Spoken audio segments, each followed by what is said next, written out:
Why hello there guys, what is going on? My name is Big Mooney and this here is a little guide for the multiplayer of Far Cry 3. We're just covering some basic stuff so you guys can just hop on and know exactly what you're doing right from the get-go. First thing to cover here is the basics. So what game modes will you encounter on Far Cry 3's multiplayer? First two game modes here, Domination and Team Deathmatch. They're exactly what they sound like. Transmission mode sees you capturing and holding points around the map that randomly appear.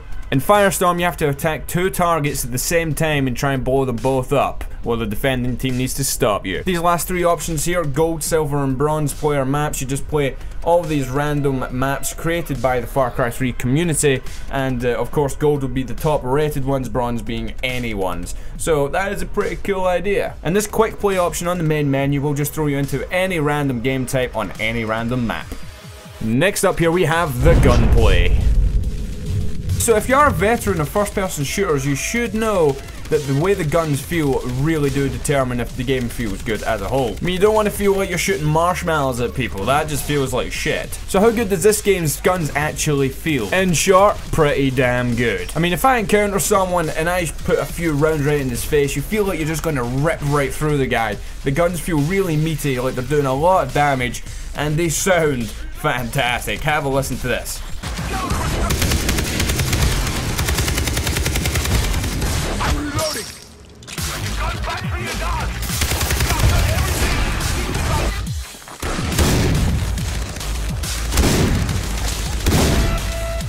Man, that shotgun just sends shivers down your spine. With the weapons being all powerful and stuff, it does bring up the question, is anything overpowered? And I would say in short, no, because everything does a lot of damage and everything does what it should do, so no one is going to drift to specific weapons, and that is a good thing. I think it brings in variation. For example, I'm using the shotgun at the moment, and as you would be able to tell, it's devastating up close as it should be, but that was a bit of range on that shot just there. It was a headshot, but it took the guy down in one go, and I like shotguns. LMGs are actually useful at any range, and as you would expect, assault rifles are pretty damn useful in pretty much any situation. Same kind of goes with SMGs like the MP5 I'm using right now. They do kind of lack at range, but you would expect that. Now, as you can see, I picked up that guy there by reviving him. When you do get downed, teammates can come over to you and revive you, and it's really good gameplay mechanic to keep people in the fight. And as I run out of bullets just here, because I spray all my ammo away, whip out the silenced pistol here, and it does look like they're pretty powerful, but in truth, they're not exactly the best weapons, but they are the sidearms. You don't want to be overpowered there now, do you? Something to note about the multiplayer is you don't get a lot of ammo, so sometimes you do have to rely on the good old knife. And as you see just here, I hunt this guy down, I turn around this corner, I get right in his face, and ninja stab, motherfucker! Now, as you've seen just there, the knife does indeed do a one-shot kill to the front. I wouldn't recommend running around doing knife only though, considering about 2 or 3 shots will take you down from most weapons, but it will bail you out of some nasty situations. You may notice there I just picked up that guy's gun because I had no ammo left, and he has only got 10 bullets. This is essentially the case for every single weapon that you pick up. The ammo capacity that you do pick up is actually determined by how many bullets the guy had in the magazine when you killed him. If he shot every single round at you and you pick his gun up after you take advantage of him trying to reload, you pick up his gun, then you're going to be like, shit, got no bullets. Reason for this is you're picking up the gun itself and not all the ammo off his body. It makes sense, to be honest. Motherfucker! There's something no doubt a lot of you have been waiting to hear about. Is the sniper rifle actually any good? Can I quick scope with it? Can I hard scope with it? Can I perform unspeakable things with it? I can't really answer any of these questions. From what I can really see is it's a one-shot kill. Anytime I've hit someone with it, they've died. But hitting people with it is not really my strong point, so it's not really me you're going to get that answer from. I'm not very good with a sniper in any games, to be honest with you. So if that's not my level of expertise, then what is? Well, I like to get all up in people's faces. As you can see right here, using the Rusher class as they call it, which is basically another name for SMGs, and people that like to go in and fuck shit up, basically. And they're good at hip firing, they're good at staying mobile, and they're good at dodging bullets. So you can pretty much do that with that class and the assault rifle class, as you can see just here. When someone starts to open fire on you, you want to try and keep on the move. If you stand still, you're dead, because you take like 2 or 3 shots and you are gone. So hipfire is an essential thing sometimes, and you kind of want to keep on the move. But man, even with LMGs, this tactic kind of works. If you can just try and stay aggressive, try and keep yourself on the move, don't stay too still for too long, because you could end up as a dead man very, very easily. And this hopefully works out for you. As you can see in this clip just here, I try and take this guy on at too long of a range, and I was getting shot left, right, and center, but look at this guy, ran out of ammo, and I stab him in his face. We're not done there though, still keeping on the move, guy shooting at me, try and take a few pot shots at him, waste a full clip there. Your aim is terrible, son. One shell left and take his head off. And oh, that feels good. But being aggressive is not always the answer. You do want to take cover sometimes, and you want to watch your back, because 2 or 3 bullets and you are down. But not out, as is shown right here, and that's what we're going to talk about next. Now let's say there's a scenario here, you're running up and you're right amongst all the enemies, you're killing people left, right and center, you're taking the flags all by yourself. You're like, yeah man, I'm doing so well, calling in my UAVs and stuff, and I can take this flag with, oh my god, and I'm dead. So now you're lying on the floor helpless, and it says in the middle of the screen, keep pressing whatever button it is to cling on for life. So basically that blue circle there, once that depletes all the way down, you die. So what you're doing by hitting whatever button it tells you is staggering that to the point where hopefully a teammate can get to you, revive you, and get you back up and into the action again. So how do you know when a teammate has been knocked down? Well, if you pay attention to your map down the bottom left there, it tells you with that symbol. Now he ain't asking for a hand job, he wants you to come over there and help him on his feet. So go over there and help him on his feet. By getting the teammate back up and into the action again, he can also revive you, help you with objectives, and stuff like that. Sometimes people just walk right past you when you're lying on the ground there crying out for help, or your mom, or whatever it is that you're doing, and that's kind of annoying. So go over there, go and stab the guy in the face, because that's clearly what he wants, and get him back on his feet. And you definitely do want those people back up on their feet, because they want them to help you out when you're at control points, such as this guy here by himself gets picked off really easily. If you had a friend there, it would be so much easier, such as the position that I'm in right now. Had someone with me, we caught it pretty quickly, and we moved on. And we're going to do that now, talking about your loadouts.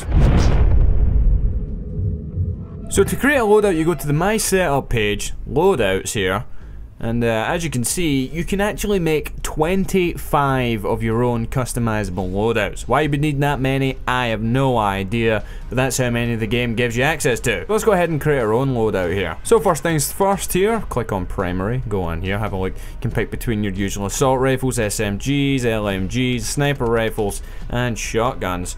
And to actually customize the weapon, you just need to click on it here, and it'll take you right into here. You can actually pick these mods, which are pre-custom weapons that have all the attachments and camos and all sorts of shit already on there, and you can just pick those and go ahead and do your thing.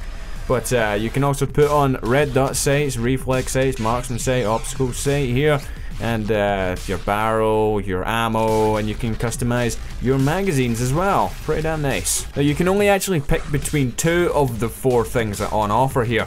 So whether or not you want a sight or a new magazine or new ammo capacity or whatever it is you want to do your gun, you only get 2. Side note though, when it comes to sniper rifles, there is an ammo upgrade that takes up both of the slots. Very smart balancing idea in my opinion, but we move on. So, onto secondaries then. There's 3 different types of weapons you can actually have. The pistols include a 6P9, 44 Magnum, 1911, and a Desert Eagle. Second type of weapon is a heavy weapon. You can have an RPG-7 flamethrower or a GL-94.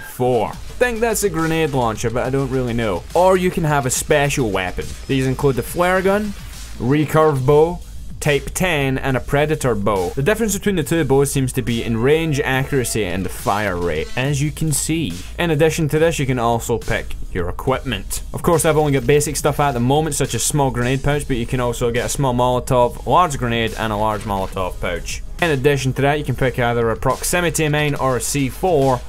And finally, you can get some body armor, a flak vest, bandolier, heavy body armor, and an explosives bandolier. Now again, you can only pick 2 of these things on offer. Whether you decide to totally ignore the flak vest or body armor and just take 2 different types of explosive perks, totally up to you. Mix and match what works for you, and then get out there and kill some people. Next up, skills. In the skills category, you can only pick 2 skills from a possible 3 different types of skills. Weapon skills, hunter skills, and support skills. Weapon skills include fast reload, snap shooting, quick draw, and a fast aim. In the hunter skills category, they also include speed burst, sixth sense, soundproof, bloodlust, and rock solid. I don't know what the last 3 do. I haven't unlocked them yet, and I'm not Mystic Meg, unfortunately. And you can also pick support skill, whether that be loudmouth, healer, or tracker. Again, I don't know what those last 2 are. And finally, your battle cry. Basically what these are is your character just apparently shouts, and it gives abilities to people that are around you in your team, if they are of course within a certain range of you. So these include toughness,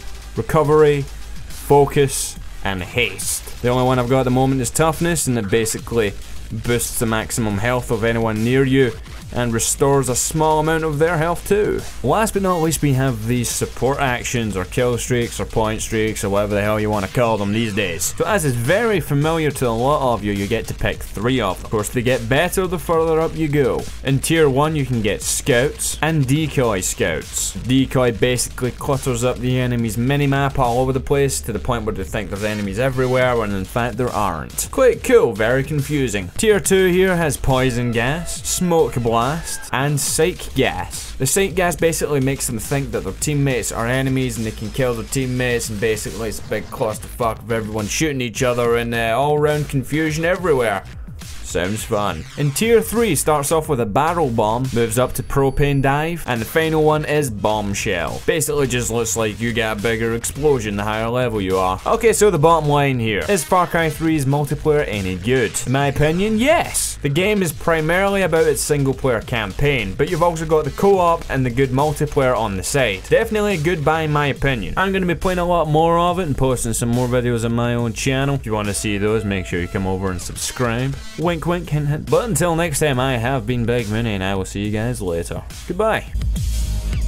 Check it out, monkey-free beer. I think. Yep, those are 100% monkey-free. Hey, untime, dude. Come on. Don't be shy. Get in there, untime. Man, you got owned like a Thai hooker playing ping pong in high heels. Still a good match, though.